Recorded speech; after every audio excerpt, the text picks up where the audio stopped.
congregations to task for not serving the community in their estimation as those churches should. They say something doesn't add up when a pastor makes a lot of money, drives a luxury car, and yet the people who live near his church are in poverty.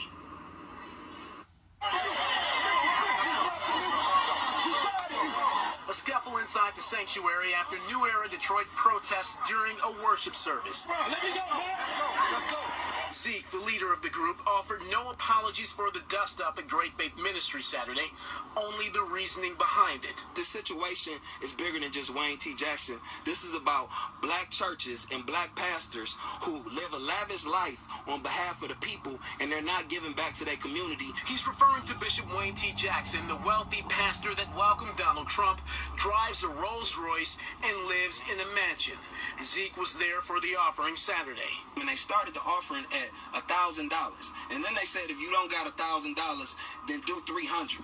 And if you don't got cash, then we got ATM machines. I don't understand that logic. I don't understand that way of thinking, and I don't understand that to be what religion is. New Era Detroit says the neighborhood surrounding Great Faith Ministries is by and large impoverished. This guy has networks, churches, fancy cars, you know what I mean, $1 million houses, and there's babies in this community that's going without food at night. Somebody has to be frustrated about this enough to... Anyị anụgonu ọgụ dalụ n'ụlọ ụka nke a melụ na obodo oyibo maka na anyị na-ekwu ya ndị be anyị chee na ọsọ n'ala Igbo ka a na-ekwu nke a melụ n'obodo oyibo na Amerịka n'ọgụ anọkọtara ebe a na-aka ụka ọgụ wee tiwa maka na pastọ na-asị ndị mmadụ ha nye tithe 1,000 mana this pastọ ọ tọkwa ndị politician maka mgbe Trump batara n'ọchịchị o ji emiti Trump esepụtara ebe ya na Trump o ji emiti Trump ndị amụma asị ndị na-edufe ụmụnne fa na-edunye fa n'onunu ọ na-anakọ tithe 1,000 gwa ndị mmadụ ọ bụrụ na ị nwere 1,000 gị weta 300 tithe ọ bụrụ na ị nwere 300 gị jee na ATM maka a na ha alụ esizi ma ATM n'ụlọ ụka ebe ọ ya adịrị ha mfe maka oshi ka ha na-ezu in the name of ụka na God na chọọchị na Jizọs o wee bụrụ na ndị na community ebe ọ nọ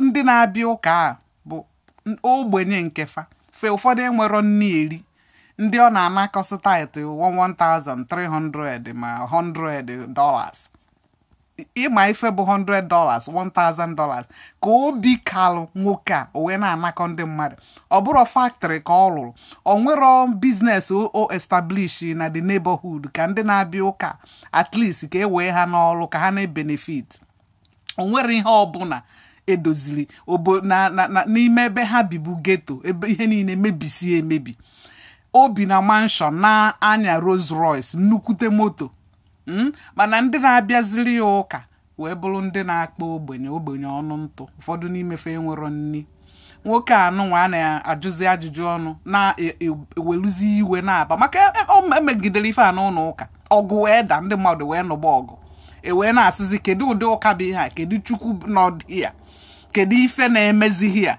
onye a na-agbazi ajụjụ ọnụ wee sị na ya aghọtakwa na ihe na-eme na nke a asigokwa na ekene baa nku aka so no ife a na-eme n'ụwa niile n'ụka ọ bụrụ be anyị ka ọ tọrọ mfe ndị pastors fancha nwegasịrị lụọ a mighty buildings ebe ha na-akpa maka business center na-amịrị ha ego ya ha na-ewepụta ego niile wee lụọ nnukwute ụlọ ụka ndị mmadụ maka amago na forever and ever ọ ya dị ebe a na-amịrị ha ego anaghị anakọ tithe na-anakọ offering na-amị ndị mmadụ ọbara o ife a ka anyị na-akọwa ọ na-eme n'obodo oyibo na-eme be anyị nke be anyị bụ the worst maka nke obodo oyibo bụ na emegideziri break na news ndị news media wee bịazie get involve wee circulate ụwa niile mana be anyị bụ na onwe ihe na-aga aga ndị pastors ga na-egwu waya na-ezu oshi ahụ nwere onye ga-ekwu ụjọ ama ekweghị kwuo maka ikwu eweli intimidation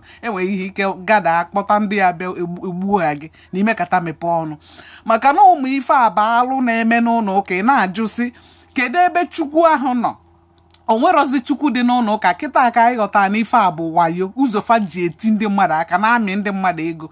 Politicians a na-ezu oshi n'ụzọ nke ha, eweta ego a eji wee lụzie obodo, eburu ha ego kesarie.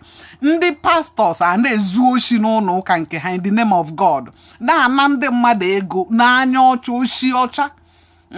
Alụ wee ju ife niile a na-ataget bụ ndị isi ojii, maka na ime ejegwa onwe onye ọcha. Ndị ọcha na-eje ụka maka ha ma na ihe niile abụ wayo. Onye ọcha enweghị ike ịbịa nye gị $1,100 in the name of God.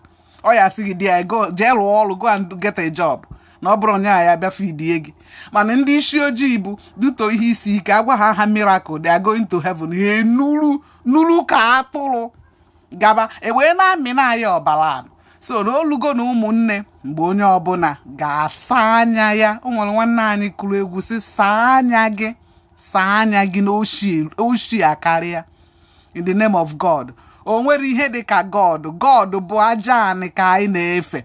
Aja anị bụ chi anyị, ịkpọku aja anị, richisi akwụkwọ gị, zọdọ ọkpa na aja anị, gwa mmadụ okwu ahụ ikwuru ị ga-aga against it maka ikwu a na-etigbuo gị. O ife a ka anyị maalụ nature. Aja anị bụ nature, anyanwụ bụ nature, we honor nature. Anyị ada worship idol nothing. Anyanwụ abụrụ idol, aja anị abụrụ idol, mmiri abụrụ idol. These are nature. Anyị bụ spiritual people. Ịghọtago na ọ bụrụ gbagbati nonsense ebukọta dekọ ihe nwa n'akwụkwọ bute bunyelu unu si na Bible, Jesus, God, Sky Daddy, all this nonsense. Onye ọbụla oge elugo mgbe anyị ga-esi n'iberibe apụta.